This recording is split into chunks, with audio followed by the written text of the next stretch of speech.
U.S. History parents, my name is Kristen Kurganin, or Miss KG. Welcome to U.S. History and my parent night video. I thought I would do the full cam so that you could see what my classroom looks like. So I'm going to spin you around here for a second.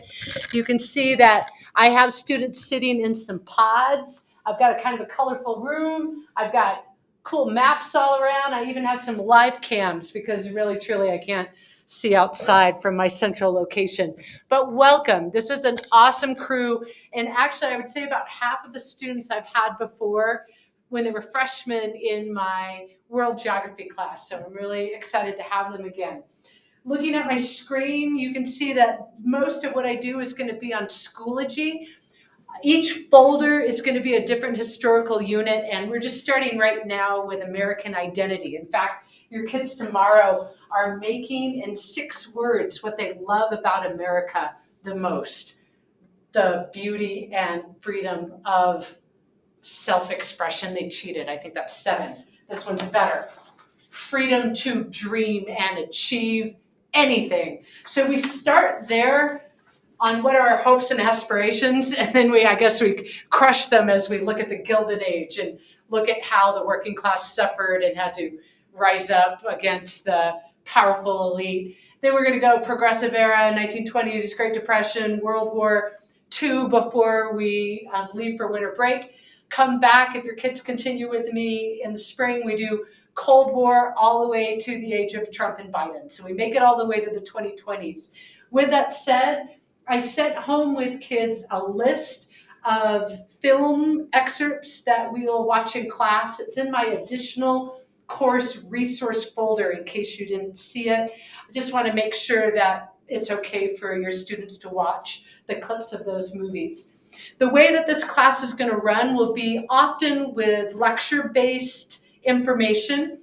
If students want to have information to read, I will show them where they can go to get to our online textbook, but I won't necessarily send one home unless they want one in their hands. Because of COVID, so many of my lectures are already recorded. So if they want to go back and listen to it again to do and finish their notes, that's fine.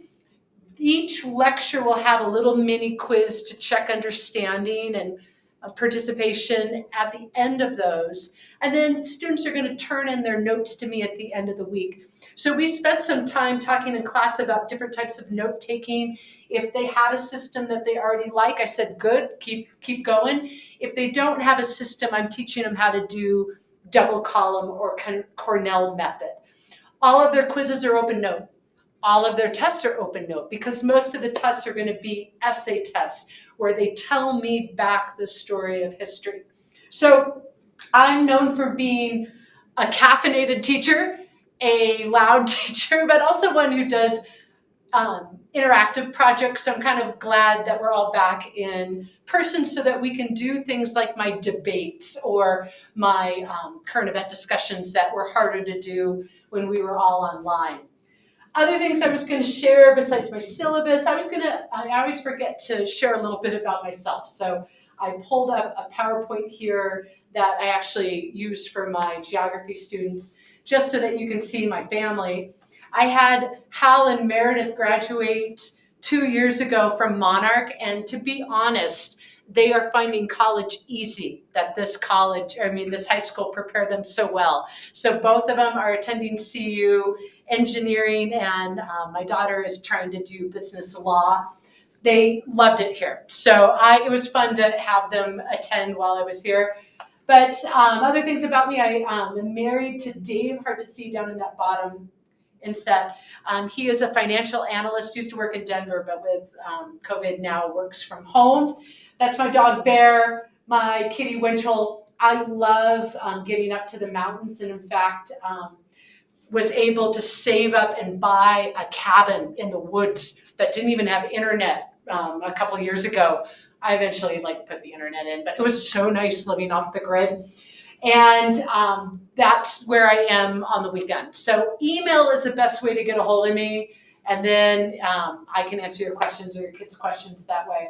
Other things I would maybe share is, why did I even come out to Colorado? I originally was a transplant from Washington State. I think I have here. Oh yeah, Wenatchee. So Central Washington is where I grew up, and then I came out here was supposed to go to CSU on a soccer scholarship and ended up going to CU on an academic scholarship. Go Buffs. And then the other thing that I share with kids is that in between high school and college, I lived as an exchange student in Finland, which really helped me, if anything, appreciate the United States even more. Just in traveling to other countries, you realize like what you have here. And with our rights and freedoms, it's awesome. So I'm looking through my list. Did I tell you about my room, classes I teach? Oh, other classes I teach: geography, diversity, AP Geo. I told you about the lectures and the note-taking, recorded audio versions of those lectures if needed. And I think when am I off? Third, fifth, and eighth period in this new schedule are where I have my access times. So if you ever need me, email me and we can set up a time to conference with a Zoom call or even in person if you want. But what am I most excited for this year? Just having the kids here so that we can talk about history and honor their different viewpoints and celebrate how awesome our country is, and also analyze how we could be better, because we are always trying to be a more perfect union. Looking forward to meeting you in the outside barbecue event, and thank you for watching my little video. Goodbye.